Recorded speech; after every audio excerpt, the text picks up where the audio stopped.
Eu sou a professora Zezé Barino e eu trabalho com a matéria mais bonita do mundo, o português. É mais bonita sim. A gente não acredita nisso não, até a gente estudar de uma maneira mais simples. E é isso que eu me proponho a fazer com você. Veja só, eu quero conversar com você sobre esse concurso da Prefeitura de Ubá, que nós teremos a banca Fundep. Em primeiro lugar, eu me apresento para você. Eu tenho mestrado, especialização e graduação especificamente em letras e 36 anos de experiência em concursos públicos. Então, o que eu estou oferecendo para você é conhecimento mais experiência, certo? Bem, em relação ao concurso da Prefeitura de Ubá, observe que o programa para os cargos de nível médio e para os cargos de nível superior, esses programas, a única coisa que eles trazem de diferente de um para o outro é essa questão de texto e discurso que foi colocado aqui dentro, que na verdade o próprio estudo da compreensão e interpretação de texto, a gente trabalha essa questão de texto e discurso. O que você vai observar? Você vai observar o seguinte, é solicitado texto e aqui vem a questão tanto da compreensão daquilo que está explícito no texto, quanto daquilo que está implícito por meio de pressupostos e subentendidos dentro de um texto. Tem a questão dos tipos e gêneros textuais. Quando a gente fala em tipos, por exemplo, você sabe fazer a diferença de um texto narrativo para um descritivo? Sabe? Que bom! E você sabe fazer a diferença de um texto expositivo para um argumentativo? E você sabe o que é um texto injuntivo, por exemplo? Então, há muitos detalhes que precisamos estudar. Veja que a coesão e a coerência aparecem aqui, tá? Isso daí sempre muito ligado, por exemplo, ao estudo das conjunções, quando a gente trabalha a questão da relação semântica ou chamada discursiva. Então é preciso que você esteja assim, muito familiarizado com esses termos, coesão, coerência, relação semântica, relação discursiva. Não é simplesmente pegar uma gramática e ficar lendo isso não. A gente tem que entender como fazer a questão. Veja que aparece aqui a questão da formação e significação das palavras. Por exemplo, você pega a palavra indirigibilidade. Você tem aí um prefixo in, que indica negação. Você tem o sufixo dade, que indica característica. O sufixo bili, que na verdade é o sufixo vel. Sempre que você tem o sufixo vel antes do dade, ele vira bili. Olha, provável, probabilidade. Legível, legibilidade, né? E ele indica possibilidade. A partir disso, você consegue saber que a palavra indirigibilidade significa o quê? Característica de não haver possibilidade de dirigir. E aí fica fácil você chegar no significado da palavra. Entra aqui essa parte de sinônimo, antônimo, polissemia, quer dizer semia, sentido, vários sentidos. Igual a palavra ponto, por exemplo, que pode ser o ponto final, o ponto de ônibus, o ponto de vista, o ponto cirúrgico, o ponto de cruz, o ponto lá da geometria, que é o encontro das duas retas. Nossa! Então, essa palavra tem a característica da polissemia. Como você entende o sentido? A partir do contexto, ou seja, da situação na qual se insere. Então, não adianta estudar o que é sinônimo, o que é antônimo, o que é uma palavra polissêmica. Você precisa entender como resolver a questão aplicando isso daí. Veja que nós temos a ortografia e a acentuação, lembrando que aqui está o novo acordo ortográfico também. Aparece aqui o emprego do hífen no novo acordo ortográfico, da acentuação no novo acordo ortográfico. Você conhece o novo acordo? Veja que aparece aqui pra gente, ó, a morfologia.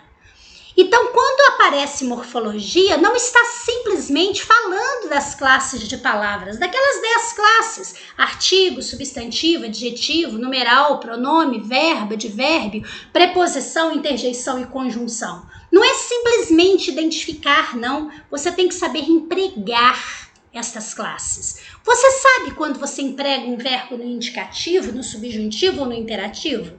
Você sabe quando você usa os pronomes demonstrativos este, esse ou aquele? E quando você usa o pronome relativo cujo, você sabe? Pois é assim que a gente tem que estudar. É o emprego. E a sintaxe? Veja, a gente não tem apenas que olhar as funções sintáticas, a questão do sujeito, predicado, objeto direto, objeto indireto. Você sabe a diferença de um complemento nominal para uma adjunta de nominal? Então, eles cobram isso. Você precisa conhecer, mas não basta ficar lendo na gramática não, tá vendo? E também o período composto, se a oração é coordenada, se a oração é subordinada, se eu tenho aí, por exemplo, uma oração subordinada adjetiva, ou se é uma oração subordinada substantiva, ou se ela é adverbial. Isso daí vai afetar diretamente tanto o período simples quanto o composto na pontuação. Então, nós temos que conhecer isso daí bem. E veja, tem a parte de concordância, tanto a verbal quanto a nominal, e tem a regência verbal, que obviamente vai cobrar aqui dentro também crase. Por quê? A regência verbal, que determina a utilização ou não de uma preposição, pode determinar, então, o uso ou não de crase. Ufa, Zezé! É coisa pra caramba! É assim, parece um programinha pequenininho, não é? Então é por isso que eu apresento para você esse meu curso de português em questões comentadas da banca Fundeb. Veja que eu peguei 100 questões atuais da banca Fundeb. E eu vou trabalhar com você essas questões explicando os pontos da matéria que você precisa saber para fazer esse concurso. Então, nós vamos estudar de uma maneira direcionada para a banca. Não é ficar perdendo tempo estudando coisa que a banca não cobra, não. Então, você vai ver o que a banca cobra nas questões. E eu vou explicar isso para você, cada questão e a teoria necessária para você conhecer aquilo ali. E você tem um tempo, olha, de acesso de 180 dias ou então até a aplicação da prova objetiva. Viu? Você conhece essa banca?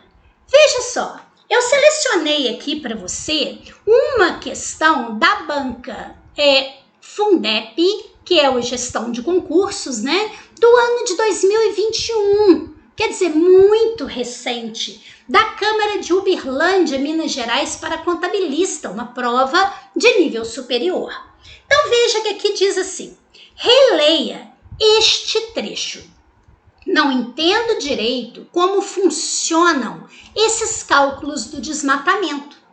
Em relação ao verbo funcionar, destacado nesse trecho, assinale a alternativa correta. Você vai observar que está falando de concordância. Então, vamos entender a concordância desse verbo aí. O que você percebe? Aqui diz, não entendo direito uma oração. Quem é que não entende? Eu. Mas só que a oração que eu quero analisar é a que tem o verbo funcionar, que está escrito assim: como funcionam esses cálculos do desmatamento. Então, você tem que saber, neste caso aqui, quem é que funciona. Quem funciona? Esses cálculos do desmatamento. Você pergunta quem é que para o verbo e você tem como resposta esses cálculos do desmatamento. Portanto, esse é um sujeito. Viu? O sujeito ele não precisa estar antes do verbo, não. Ele pode estar depois do verbo. Ele pode estar no final da oração, tá? Então, cuidado com isso daqui. A gente sabe que o verbo ele concorda com o núcleo do sujeito. Qual é o núcleo aqui? Qual é a palavra mais importante aqui dentro?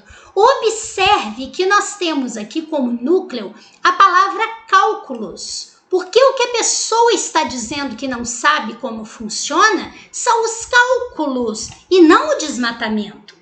Além disso, o desmatamento está preposicionado. Você está vendo esse do aqui? Ó? Isso é de preposição mais o artigo. E o núcleo do sujeito, ele nunca vem preposicionado. Então, é por isso que o verbo tem que concordar com o núcleo do sujeito, com a palavra cálculos. Cálculos está aí, né? São eles, os cálculos, né? Então, nesse caso, o verbo está na terceira pessoa do plural, concordando com cálculos, que também está no plural.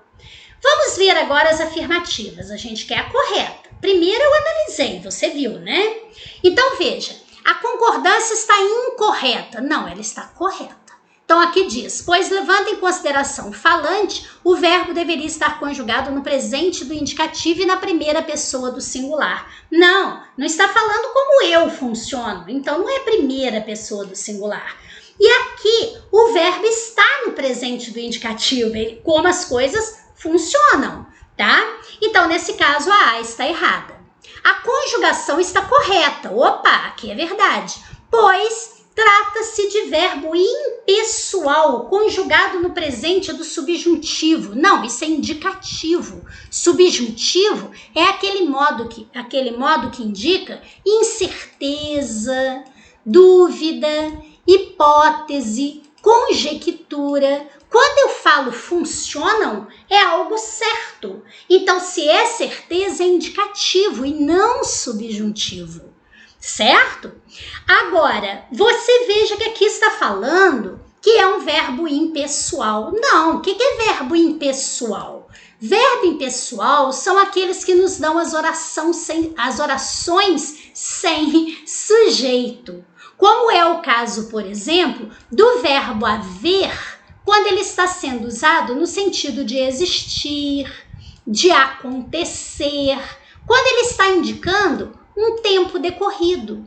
Então, por exemplo, eu falo assim para você, havia motivos para isso. Motivos não é o sujeito. Essa oração é sem sujeito, porque o verbo haver está no sentido de existir. Então, obrigatoriamente, ele é impessoal. Por isso que ele fica sempre na terceira pessoa do singular.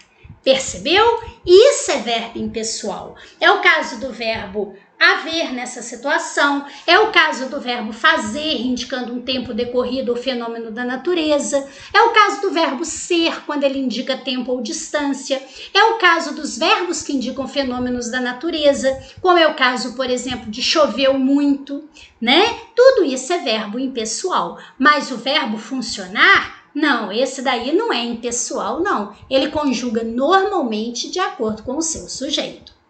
O verbo está incorretamente conjugado. Não. Agora, pois não deveria apresentar desinência número temporal. Na verdade, eu tenho desinência número pessoal, que é o que indica aqui para mim, né, que está na terceira pessoa do plural, e eu tenho desinência modo temporal, que indica para gente que o verbo está no presente do indicativo. Desinência número temporal, não. Então, aqui a resposta é letra D, porque diz, as desinências número pessoal e modo temporal, modo tempo, estão adequadas ao contexto, quer dizer, a situação na qual se insere, em que aparece o verbo não havendo incorreção gramatical. Então, veja, eu tenho aqui a presença desse M, que indica que o verbo está na terceira pessoa do plural, e a ausência da desinência modo temporal aqui indica que ele está no presente. Se fosse, por exemplo, funcionavam, eu tenho o M, que mostra que é a terceira pessoa do plural, e eu tenho esse vá, que mostra que é o pretérito imperfeito. Se fosse funcionaram, você nota que tem esse M, que indica que são eles, e esse irá, que indica pra gente o pretérito. Se eu colocasse, por exemplo, funcionarão, agora a presença do ao ativo já está mostrando pra gente que é o plural, terceira pessoa, e que é futuro. Então, isso é o que a gente chama de desinência modo temporal e a desinência número pessoal. Ou seja, o verbo está adequado aqui dentro, tanto na concordância quanto no uso do tempo, modo, pessoa e número. viu? É assim que a gente estuda, é indo direto ao ponto, é conhecendo aquilo que a gente precisa, sem precisar ficar decorando muito. Agora imagina eu fazer 100 questões com você desse jeito. É claro que você vai ficar muito bem preparado, certo? Bem, se você se interessou pelo nosso curso, vá lá, pegue o WhatsApp, bata um papinho com a Malu e pergunte para ela sobre o nosso curso. Fala com ela que você se interessou no curso de questões comentadas, né, da banca Fundep, da Zezé Barino, e que você quer mais informações. Seguinte, lembre-se que quando você for mandar para ela lá a sua mensagem, não coloca acento em Malu não, tá? Malu é oxítona terminada em U. Assim como tatu, urubu, angu, caju, nós não acentuamos. Viu? É fácil aprender português desse jeito, não é? É indo direto ao assunto. E você pode aprender de uma maneira simples, honesta e pagando bem pouquinho. Pode ter certeza. Então, é isso que eu queria dizer. Estou aqui na torcida para que você realize seu sonho e já digo para você, o português com a professora Zezé Barino, é simples assim. Muito obrigada, fique com Deus, paz e luz para você.